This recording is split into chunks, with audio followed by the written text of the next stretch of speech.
Hello and welcome. This presentation is designed to introduce you to your school's speech language pathologist. You might know me as a speech language pathologist or an SLP. I provide related health services at this school to students who meet the State Department of Education's qualification for speech and language impairment services.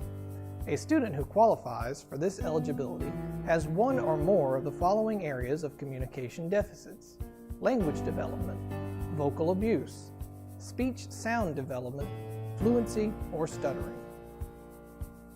Before we go any further, I'd like to tell you more about us. There are important qualifications that we must possess so that we can work with individuals with speech and language impairments.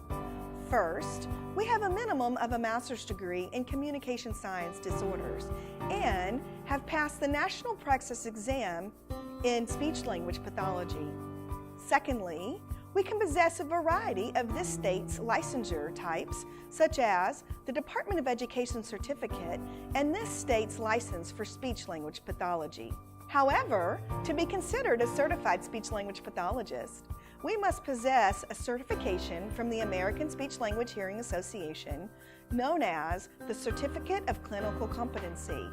We achieve this licensure status after we have completed 36 weeks and 1,260-hour mentorship under a previously certified speech language pathologist.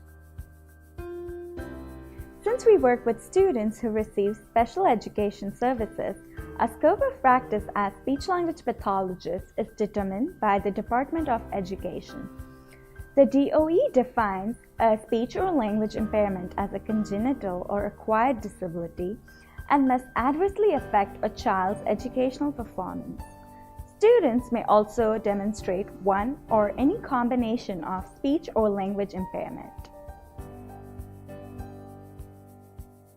We have many roles to fulfill here at this school.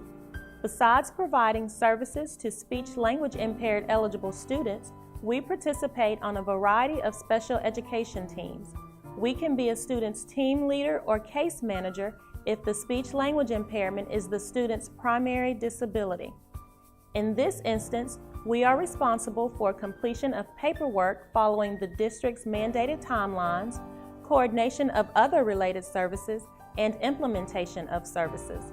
We can also be a participant on a special education student's team as a support member when the student's primary diagnosis is not speech language impaired, but a secondary or tertiary diagnosis.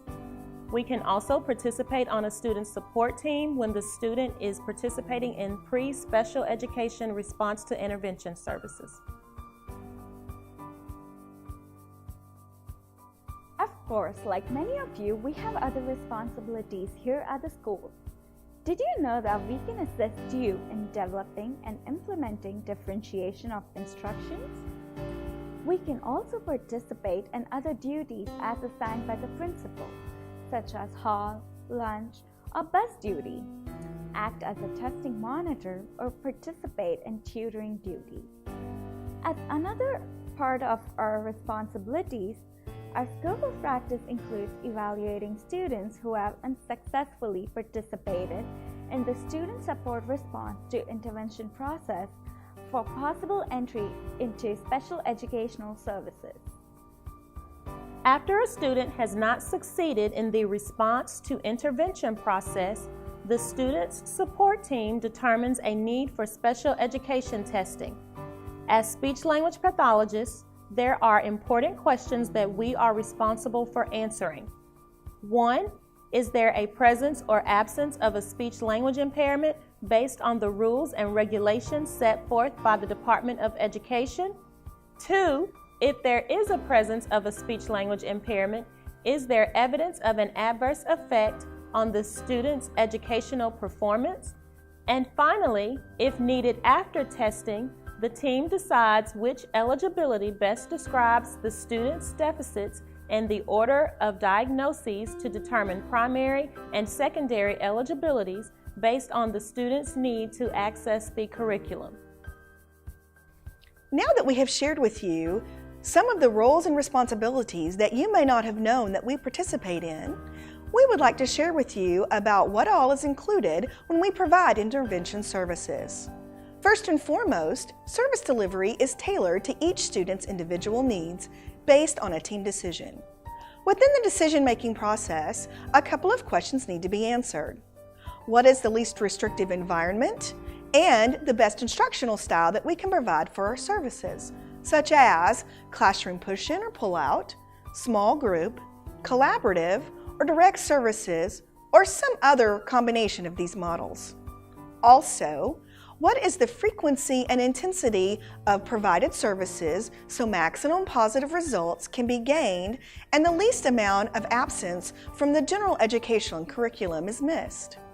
Once all these questions have been answered, therapy actually begins. Therapeutic techniques vary based on the student's age, types and severities of disabilities, and chosen instructional style. As your school's speech language pathologist, I would be happy to discuss any further questions you may have about what I can do for you.